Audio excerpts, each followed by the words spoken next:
நீ நம்ம சுரேஷ் ராஜகுமார் டைரக்ஷன்ல தமிழ் ரைட் பண்ணி விக்ரம் பிரபு எல்கே அக்ஷய் குமார் நடிச்சிருக்கிற சிறை படத்துக்கு தான் வந்திருந்தோம். இந்த படம் எப்படி இருந்ததுன்னா ஒரு சூப்பரான படம். இந்த படத்துல பேசப்பட்ட ஒரு சில விஷயங்கள் ரொம்ப பிடிச்சிருந்தது எனக்கு. படம் வந்து நீட்டா பிரசன்ட் பண்ணியிருந்தாரு.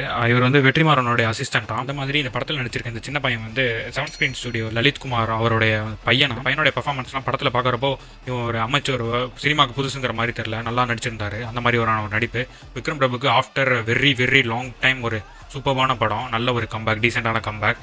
எனக்கு அதை விட ரொம்ப என்ன ஒரு ஹாப்பினா தமிழ் சினிமா இந்த வருஷம் ஒரு எண்டு நோட்டை ஒரு நல்ல படத்தோட முடிகிறது சூப்பராக இருந்துச்சு, செம ஹாப்பியாக இருந்துச்சு. இந்த படத்தில் பெர்ஃபார்ம் பண்ண எல்லாருமே சூப்பராக நடிச்சிருந்தாங்க. விக்ரம் பிரபுவாக இருக்கட்டும், அந்த சின்ன பையன் போலீஸு, அப்புறம் வந்து அஃப்கோர்ஸ் அந்த ஹீரோயினி, அந்த சின்ன பையனுக்குள்ள ஹீரோயினி எல்லாருமே சூப்பராக நடிச்சிருந்தாங்க. இந்த படத்தில் ரைட்டிங்கும் சூப்பராக இருந்தது. ஒரு சில சீன்ஸ்லாம் ரொம்பவே நேச்சுரலாக ஆக்சுவலாகவே என்ன அந்த மாதிரியான சீன்ஸ் தான் டேரக்டர் வந்து படமாக்கியிருந்தாரு. அதெல்லாம் ரொம்ப இன்ட்ரெஸ்டிங்காக இருந்துச்சு. படம் ஆரம்பிச்சு ஃபஸ்ட்டு அந்த ஆக்ஷன் சீக்வன்ஸ் ஒன்று வரும், விக்ரம் பிரபு இன்ட்ரோப்பு. அப்போவே நல்லா சதறிட்ட மக்களே.